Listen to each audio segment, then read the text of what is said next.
Penkut no ke Liverpool ya ke jersey nomor arpau kum kadak ke Jingburom ya Diogo Jota.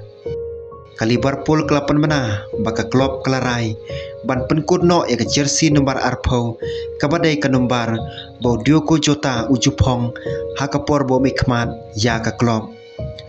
Ujota ubadang arpu prasnem karta ulah klatno ringkat baduk para jong u Andri Silva ubaderu unoi lekai football hakajing tingko kekali hajan kanong ba samora kabadon sapang syatela mengi jong ke Spain.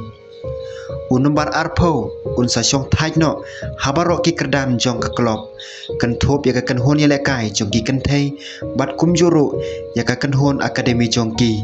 kadai kenombar kaba ulah pong da kajing sngau sarong bat kajing long kerpang kabalaya lam yangi sya kajing job bom la khen ha kajing ya lenti bat Diogo Jota unlong junom unumbar arpau jong ke Liverpool Football Club ong ke klub jong ke Premier League ha ka kerwo kum ka klub ni barok ngila tebha ya kajing sngau jong kino kersan jongi bat ngila sngau kumju nganget ba kanai kadai ka sen ka baningkong ha ka history jong ke Liverpool Football Club ba kum kanai ka burom la ai shu breu simen kum tangila ban ong ba kanai kadai ka jing burom ka ba kerpang ya une unong ila kai ba kerpang namar kata om dei ban klet lanoro la ong Michael Edwards CEO jong ka football na ka banta ka te ka klub. Ujota udang supendap ya ka samoy ka ba job tam ha ka jinglek kai jong u da ka bayarap ya ka Liverpool ban yo ya ringkan ya ka record ka ba arpo ha ka English League bat ban job ya ka UEFA Nation Leagues ringkat bat ka Portugal. Baro ulai lekai hadu sispa prapo arteli ki jinglek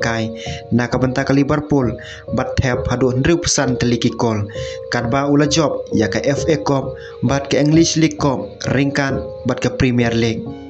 Ujota bat upara jong u Andri Silva ubay lekai na ka banta ka Pinafil ha ka second division jong ka Portugal. Langit bagi dang yai lenti ha Spain ban lej sa Britain ha ka baka kali Lamborghini jong ki kalai tingko ha surok bat klub heading haden siteng met jong ka sngi basau latep yaki ha ka snong try jong ki ha kondomar kabadon sa phang sa tela mengi jong ka Portugal ha ka tayo bladam.